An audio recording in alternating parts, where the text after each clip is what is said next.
A very good morning to you. Welcome to the Tuesday edition of the show. It's the second one for the week.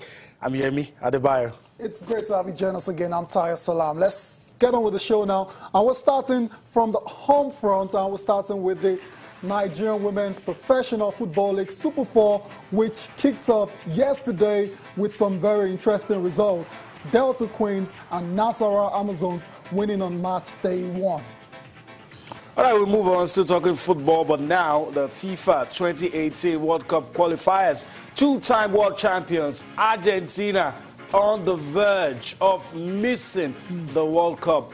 They will need to win and a combination of results to be able to get on the plane to Russia. Make or break, last chance saloon, Argentina tonight. They've got to beat Ecuador. Simple as that.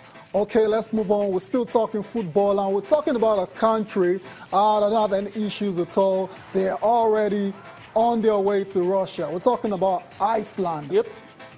Yeah, I mean, this guys, it's incredible what they've achieved in the last couple of years. Iceland qualifying for the Russia 2018 World Cup, the smallest nation to achieve such a feat. I mean, happy days in that country right now.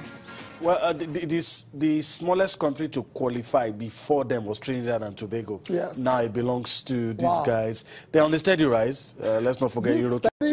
Yeah. This is more than steady. I mean, it's amazing what they're doing. Huge. It's a huge leap. Amazing and stuff. I'm really surprised. I mean, they've been able to do the job on some, some decent teams, and we should give them credit. A country that has not more than 350,000 people. Incredible stuff. And they're able to do the job. I guess we'll talk more about them later on, but an incredible feat from them. But let's start off the show, Tayo, and talk tennis.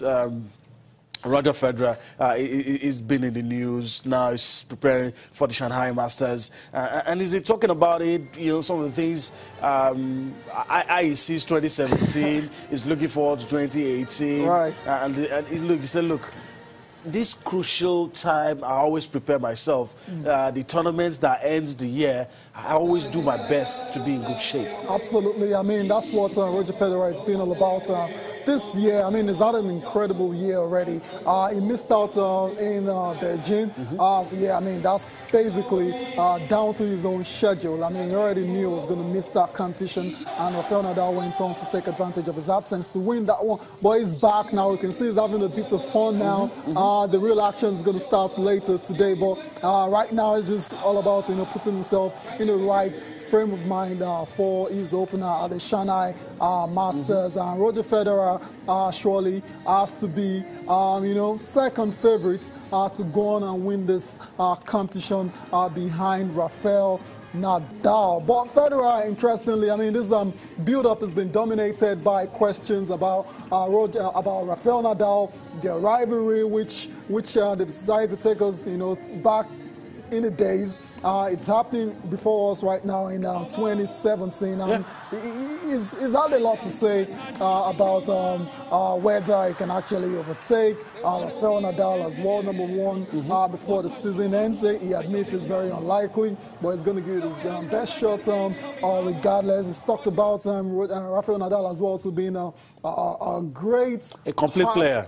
Absolutely, that's it. That can play on any surface. A lot of people have questioned Nadal's credentials, called him the king of play. Question is as in on all surfaces. They can't be serious. But Roger Federer says, look. He even questioned the reporter, asking him the question, look, what are you saying? This guy has won 3 titles on another surface, apart from he won 10 on clay, I think 3 on the hard surface and 2 on grass. So, I mean, what else do you expect? That is a complete player. Some are saying maybe this year has proven because he won a Grand Slam outside of clay. And he said, look. Which is done before. He has done this before, and we all know that he's a classy player. Yeah, I mean, Federer spot on definitely to question, to put that reporter in his place, and so that's it. Let's go listen to Roger Federer, and he's been speaking about Rafael Nadal being a complete tennis player.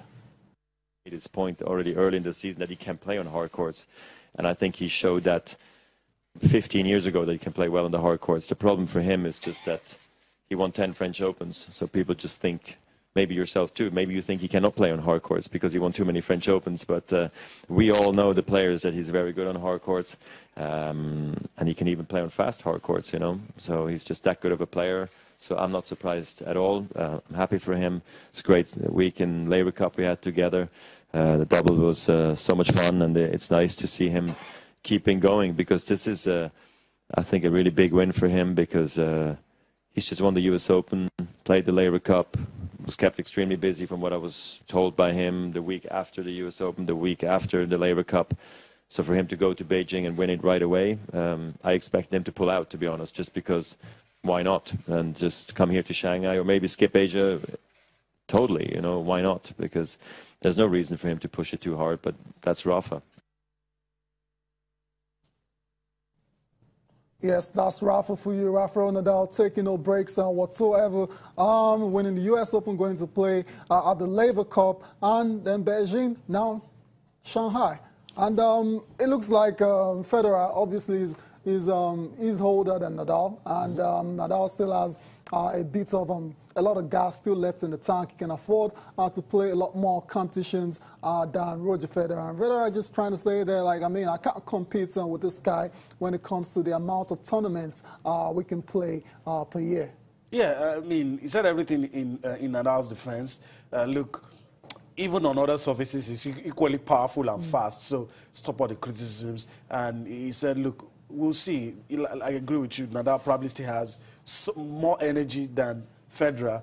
They're both not young anyway. But let's also, he also had some interesting things to say as well. Let's also talk about his ambitious plans for the rest of the year and 2018. One of those plans also is to upstage Nadal and become world #1. Said after the US Open, after I lost, you know, whatever Rafa was going to do, it didn't change my schedule. You know, I can't play more than I'm already playing.